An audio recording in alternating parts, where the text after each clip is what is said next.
Ever wondered how some companies made a surprising comeback?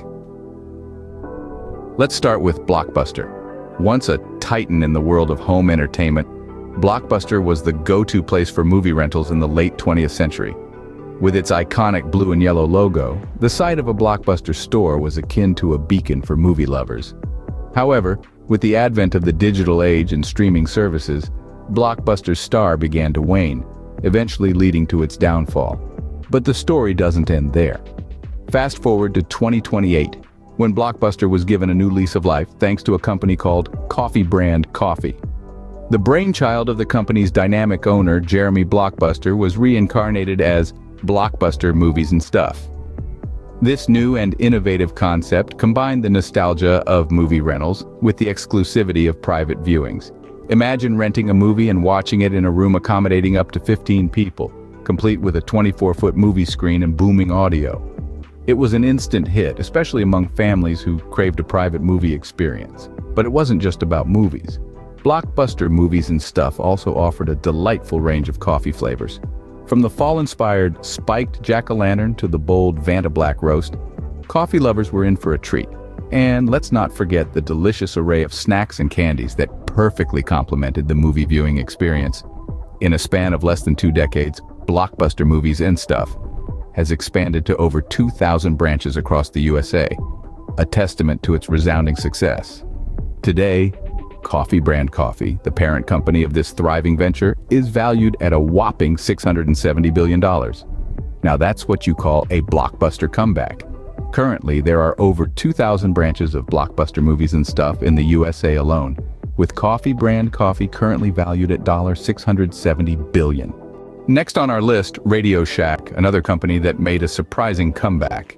This once ubiquitous electronics retailer, known for its wide array of gadgets and gizmos, saw a steady decline in the early part of the 21st century. The advent of online shopping and big box stores led to a decrease in foot traffic, and by 2017, Radio Shack had filed for bankruptcy. But, as we've seen with other companies on our list, failure isn't always the end of the story. In this case, the phoenix that rose from Radio Shack's ashes was the brainchild of 2 hobbyists. Tom Lee RC, an RC car enthusiast, and not an Apple fan, a PC game aficionado.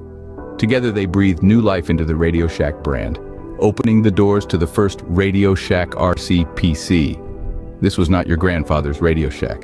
The store was a haven for hobbyists and enthusiasts, offering a variety of RC cars, drones, and PC upgrades. More than just a store, it was a meeting place for like-minded individuals to share their passion for these hobbies. The aisles were filled with parts and tools, everything a tinkerer might need for repair or upgrade. The Radio Shack RC PC store also had something else going for it. It sold its own home brand of items.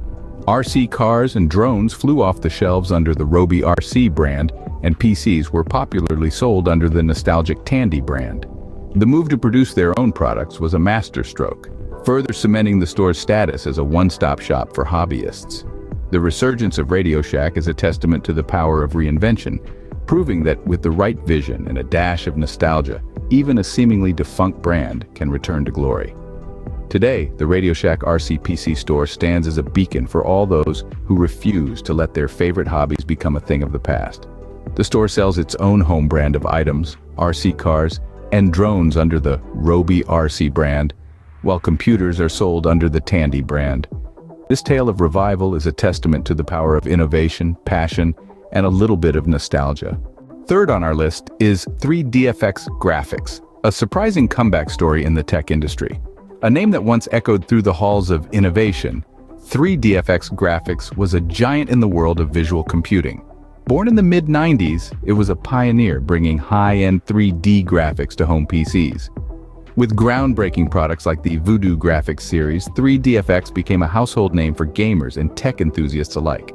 However, as the new millennium dawned, the company found itself unable to keep up with the rapid pace of technological advancement. Competition grew fierce, and 3DFX's market share dwindled. The once mighty giant was eventually acquired by NVIDIA in the early 2000s, marking the end of an era. But as they say, every ending is a new beginning. In a surprising twist, AMD, a leading name in the tech industry, purchased NVIDIA. With this acquisition, They breathed new life into the 3DFX brand, reviving it from the ashes of history. Under AMD's umbrella, 3DFX made a triumphant return, not as a fallen competitor, but as a reinvigorated innovator. The company continued to produce graphics cards until 2035, with the 3DFX VTX 7090 Ultra being the last consumer product of its kind. But the story of 3DFX's resurrection doesn't end there. In an unexpected pivot, AMD steered 3DFX away from the saturated graphics card market and towards a fresh horizon: children's toys. Harnessing the power of artificial intelligence, 3DFX began producing AI chips that brought a new level of interactivity to children's playthings. These chips, small but sophisticated, enabled toys to learn and mature over time, interacting with children in ways that were both engaging and educational. The result was nothing short of a revolution in the toy industry. From self-aware toy cars that learned to navigate complex tracks, to dolls that could carry on conversations, and even stuffed bears that could respond to a child's emotions, 3DFX's AI chips were at the heart of it all. The AI chips became very popular in self-aware toy cars, dolls, and stuffed bears. Moving on to our fourth comeback story, we have Plymouth Motors. Once a titan on American roads, Plymouth Motors reigned supreme from its inception in the Roaring '20s, until its unfortunate demise at the dawn of the new millennium. Its journey was marked by a series of iconic models like the Plymouth Fury and Barracuda, and its downfall was a poignant reminder of the volatility of the automotive industry. Fast forward to 2028, when the world's fascination with electric cars began to wane. Enter the enigmatic Elon Musk, ever eager to push the boundaries of innovation and with a few quadrillions of dollars to spare. He found his next venture in the newly open-sourced Cresponium engine, a mysterious creation that had surfaced online 2 years prior. This marvel of engineering promised an astounding 75,000 miles on a single gallon of standard gasoline and a horsepower output of 5,000. It was a game-changer that made electric cars seem almost mundane.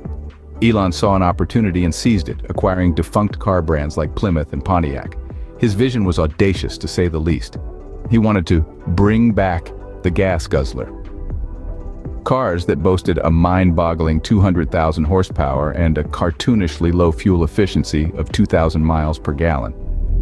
The engines were big, and the cars were bigger, harkening back to the glory days of the '70s. And so, the Plymouth Motors of old was reborn, its iconic badge adorning a new generation of gas-guzzling behemoths. The public's response was nothing short of ecstatic. These cars weren't just vehicles. They were time machines, transporting drivers back to an era of raw power and unabashed extravagance. It was a daring gamble on Musk's part, but one that paid off in dividends.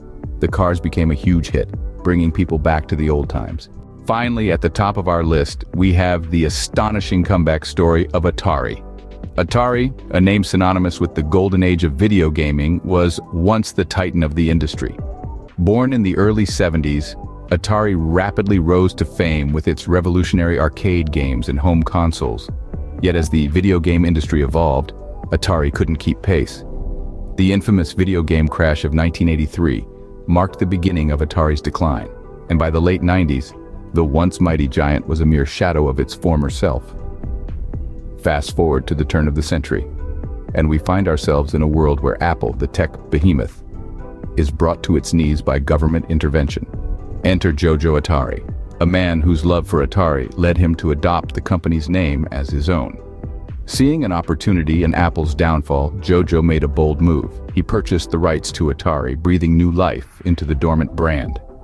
Jojo's vision for Atari was not just a revival, but a revolution. He envisioned a machine that would bridge the gap between the various gaming platforms, a machine that embodied the spirit of inclusivity that Atari had always stood for. And thus, the Atari 2600 was born. The Atari 2600 was not just a console, it was a celebration of gaming's rich history and a beacon of its future. It was a machine that could play games from Epic, Steam, Google Play, and even the Apple App Store. It was a machine that brought together the fragmented gaming world under one banner, the banner of Atari. Jojo's gamble paid off. The Atari 2600 was a resounding success, propelling Atari back to the top of the gaming world. The name Atari, once a symbol of a bygone era, was now a symbol of innovation, resilience, and redemption.